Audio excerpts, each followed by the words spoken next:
Hello everyone, I'm Shakti. First of all, welcome to my channel. இந்த வீடியோல நம்ம part 11 வந்து பார்க்க போறோம். நம்ம daily 10 English sentence வந்து கத்துக்கிட்டு இருக்கோம். சூப்பரா கத்துக்கிட்டு இருக்கோம். அதே மாதிரி இன்னைக்கு நம்ம part 11ல வந்து ஒரு 10 sentence பார்க்க போறோம். ஓகேவா? ரொம்ப சிம்பிளா தான் இருக்கும். ரொம்ப ஈஸியா வந்து நம்ம புரிஞ்சுக்கிற மாதிரி தான் இந்த 10 sentenceமே இருக்கும். ஓகேவா? சோ வீடியோவை கடைசி வரை ஸ்கிப் பண்ணாம பாருங்க. அதுவே ரொம்ப யூஸ்ஃபுல்லா இருக்கும். ஓகேவா? ஃபர்ஸ்ட் சென்டென்ஸ் பார்க்கலாம். நான் இந்த வேலையை முடிப்பதற்கு கொஞ்சம் நேரமாகும் அப்படின்னு சொல்லி கொடுத்திருக்காங்க. ஓகேவா? சோ என்ன சொல்றாங்க, நான் இந்த வேலையை முடிப்பதற்கு கொஞ்சம் நேரம் ஆகும் அப்படின்னு சொல்லி சொல்லியிருக்காங்க. இது எப்படி இங்கிலீஷ் சொல்லலாம்? நீங்களா ட்ரை பண்ணணும். ஏன்னா நான் வீடியோ எழுதியிருக்கேன், இருந்தாலும் நீங்களா ஓனா ட்ரை பண்ணி பாருங்க வருதான்னு. ஈஸி தாங்க, ரொம்ப simple. It will take me some time to finish this work. அதாவது இட் வில் டேக் மீ, அதாவது எனக்கு நேரம் எடுத்துக்கிறது, சம்டைம் சில நேரம் எடுத்துக்கிறது எனக்கு. எதுக்கு? டு ஃபினிஷ் திஸ் ஒர்க், இந்த வேலையை முடிப்பதற்கு எனக்கு கொஞ்சம் நேரம் எடுத்துக்கிறது அப்படிங்கறத எப்படி சொல்லலாம்? சூப்பருங்க. It will take me some time. It will take me some time, அதாவது இப்போ எனக்கு நேரம் அதிகமா எடுக்குது. எதுக்காக? To finish this work. இந்த டூ தான் ரொம்ப இம்பார்ட்டன்ட். இந்த சென்டென்ஸ்ல இந்த டூ சென்டென்ஸ் போட்டா மட்டும்தான் இது கரெக்டான ஒரு கம்ப்ளீட்டட் சென்டென்ஸா மாறும். ஓகேவா? ஒவ்வொரு வெர்ப் கண்டிஷன் எங்கெங்க வருது அப்படின்னு ஜஸ்ட் லைக் தட் பாருங்க. சோ நீங்க அந்த வெர்ப் கண்டிஷன் பார்த்தாலே போதும், உங்களால கண்டிப்பா ஒரு இங்கிலீஷ் மேக்கிங்க இம்ப்ரூவ் பண்ணிக்கிற முடியும். ஓகேவா? செகண்ட் சென்டென்ஸ் பார்க்கலாம். அவன் நான் சொன்னதை சரியாக புரிந்து கொள்ளவில்லை. அவன் நான் சொன்னதை சரியாக புரிந்து கொள்ளவில்லை. இது எப்படி இங்கிலீஷ் சொல்லலாம்? இதுவும் ரொம்ப ஈஸி தாங்க. he did not understand, அதாவது அவன் புரிஞ்சுக்கிறவே இல்லை. ஹீன்றது என்ன? அவன். did not understand, அண்டர்ஸ்டாண்ட் என்ன? புரிஞ்சுக்கிறல அப்படிங்கிற சொல்றோம் இல்லையா, அதுதான் நம்ம அண்டர்ஸ்டாண்ட் அப்படிங்கிற வெர்ப் கண்டிஷனை நம்ம பயன்படுத்துறோம். ஓகேவா? What I set correctly. What I set correctly எப்படி சொல்றது? அத நான் சரியா சொன்னேன், ஆனா அவன் புரிஞ்சுக்கல. அது எப்படி சொல்லலாம்? he did not understand. Okay, what I set correctly இப்படி நம்ம சூப்பரா பேசலாம். ஓகேவா? தேர்ட் சென்டென்ஸ் பார்க்கலாம். நாளைக்கு மழை வருவதற்கு வாய்ப்பு இருக்கு. நாளைக்கு மழை வருவதற்கு வாய்ப்பு இருக்கு. இது எப்படி சொல்லலாங்க? நாளைக்கு மழை வரப்போகுதுங்க, அதுக்கான சான்சஸ் இருக்கு அப்படின்னு நம்ம தமிழன் இங்கிலீஷ கலந்துதான் பேசுவோம். பட் அதை எப்படி இங்கிலீஷ் ஃப்ளூயண்டா பேசுறது? There is a chance. There is a chance. ஓகேவா? It might rain tomorrow. ஓகேவா? வாய்ப்பு இருக்கு அப்படின்னு சொல்றோம் இல்லையா, வாய்ப்பு இருக்கு அப்படின்னு நம்ம கண்டிப்பா வரும் நம்ம சொல்ல கிடையாது, வாய்ப்பு இருக்குன்னு தான் சொல்ல போறோம். அப்பதான் இந்த மாதிரி இட் மைட் அப்படின்னு நம்ம சொல்றோம். ஓகேவா? மே ஐ கமெண்ட் சார், நான் உள்ள வரலாமா அப்படின்னு கேட்கிறோம் இல்லையா, அப்ப நம்ம மே வந்து பயன்படுத்துறோம். பட் இந்த இடத்துல வந்து இந்த வெர்ப் கண்டிஷன் ஏத்த மாதிரி நம்ம மைட் வந்து பயன்படுத்துறோம். ஓகேவா? இதுல it might rain tomorrow. It might rain tomorrow என்னது? நாளைக்கு மழை வர்றதுக்கு வாய்ப்பு இருக்கு அப்படின்னு சொல்றதுக்காக தான் இந்த மைட் கண்டிஷன் நம்ம யூஸ் பண்றோம். ஓகேவா?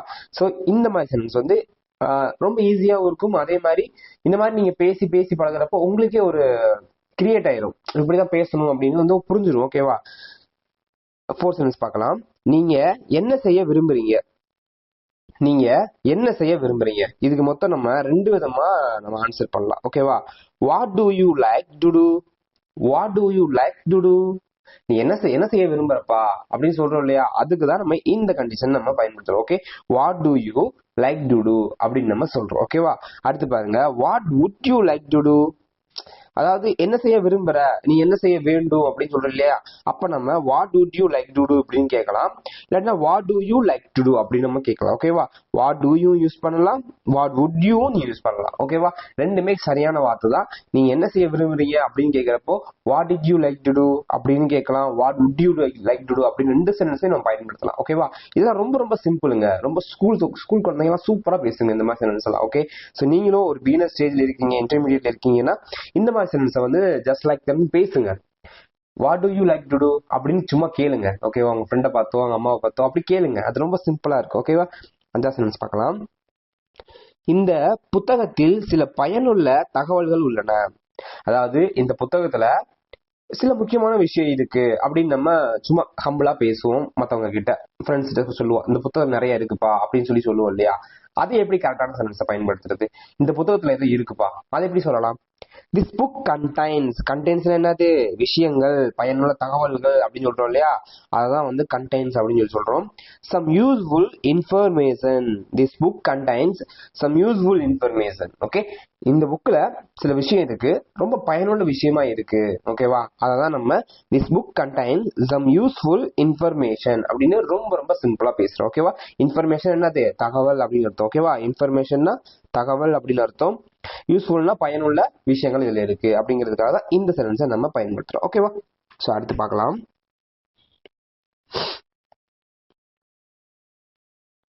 ஆறாம் சென்டென்ஸ் பாருங்க. எங்கள் வீடு ஒரு பெரிய தோட்டத்துடன் இருக்கிறது. என் வீடு இருக்குப்பா, ரொம்ப பெரிய தோட்டமா இருக்கு, என் வீடு இருக்கு, என் வீடை சுத்தி பெரிய தோட்டமா இருக்கு அப்படின்னு நம்ம சொல்றோம் இல்லையா, அதை எப்படி நம்ம சொல்லலாம்? அவர் ஹவுஸ் மீன்ஸ் நம்ம வீடு, அதாவது எங்க வீடு. ஓகேவா, has a big garden. Has எங்க பயன்படுத்தணும், ஆல்ரெடி நடந்து முடிஞ்சது. ஓகேவா, ஹேஸ் அ பிக் கார்டன், இருக்கிறது, ஆல்ரெடி எங்க வீட்டுல இருக்கு, செட்டப் ஆகி நம்ம வீட்டு இருக்கு, தோட்டம் வந்து நிறைய பெரிய லெவல் நம்ம வீடு சுத்தி இருக்கு, அதை வந்து நம்ம சொல்ல போறோம். அந்த இடத்துலதான் நம்ம ஹேஸ் கண்டிஷன் பயன்படுத்தணும். ஓகேவா, our house has a big garden. ஓகேவா, our house has a big garden. ஓகேவா, ரொம்ப ரொம்ப சிம்பிள் தாங்க. கார்டன் அப்படின்னா தோட்டம்னு அர்த்தம். அதை நம்ம ஒரு சென்டென்ஸ் மேக் பண்ணி அழகா பேசுறோம். ஓகேவா, எங்க வீடு ஃபுல்லா தோட்டமா இருக்கு அப்படிங்கறத ரொம்ப ரொம்ப சிம்பிளா சொல்லி முடிச்சுக்கலாம். ஓகேவா, ஏழாம் சென்டென்ஸ் பாருங்க. அவங்க ஏன் இன்றைக்கு வரலன்னு எனக்கு தெரியல. அவங்க ஏன் இன்னைக்கு வரலன்னு தெரியலப்பா.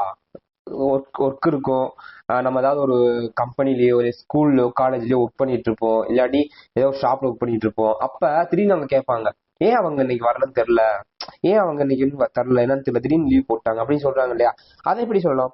I don't know why they did not come today. I don't know, எனக்கு தெரியல. ஏன்? தே அப்படின்னா அவர்கள் அப்படின்னு அர்த்தம். அவர்கள், அவங்க எல்லாமே குறிக்கும். Did not come today. ஓகேவா, இன்னைக்கு அவங்க வரல அப்படிங்கிறத ரொம்ப ரொம்ப சிம்பிளா சொல்லி முடிச்சிடலாம். ஓகேவா, அடுத்து பாருங்க. நீங்க வேற ஏதாவது விரும்புகிறீர்களா. நீங்க வேற ஏதாவது விரும்புகிறீர்களா, இது எப்படி கேட்கலாம்? நீ ஏதாவது விரும்புறியாப்பா, இதெல்லாம் ஆல்ரெடி நீங்க பேசிருப்பீங்க நம்புறேன். இதுக்கும் நம்ம ரெண்டு விதமா சொல்லலாம். ஓகேவா, to you want anything else. To you want anything else, அவ்வளவுதான். நீ ஏதாவது விரும்புறியா என்ன எக்ஸ்ட்ரா அப்படின்னு கேட்கிறோம் இல்லையா, அதுதான் நம்ம to you want anything else அப்படின்னு நம்ம கேட்கிறோம். ஓகேவா, would you like anything else அப்படின்னு கேட்கலாம். ஓகேவா, டு யூவும் பயன்படுத்தலாம், வுட் யூவும் பயன்படுத்தலாம். ஓகேவா, இது ரெண்டு சென்டென்ஸுமே கரெக்ட் தான். நான் ஆல்ரெடி ஒரு சொல்லியிருந்தேன் இல்லையா, நீங்க விரும்புறீங்களா அப்படின்னு கேட்கறதுக்கு what did you like to do அப்படின்னு கேட்டிருந்தோம். What do you like to do அப்படின்றதுக்காக கேட்டிருந்தோம். அதே மாதிரி what would you do like to do அப்படின்னு கேட்டிருந்தோம். ஓகேவா, நீ என்ன விரும்புற அப்படிங்கிறத ரெண்டு விதமா கேட்கலாம். அதே மாதிரி to you want anything else அப்படின்னு நம்ம கேட்கலாம். அதே மாதிரி would you like anything else இப்படியும் நம்ம கேட்கலாம். ஓகேவா, மொத்தம் ரெண்டு சென்டென்ஸ் இருக்கு, இந்த ரெண்டு சென்டென்ஸையும் நம்ம பயன்படுத்தலாம். ஓகேவா, ரொம்ப ரொம்ப சிம்பிள் தாங்க. ஓகே, அடுத்து பாருங்க.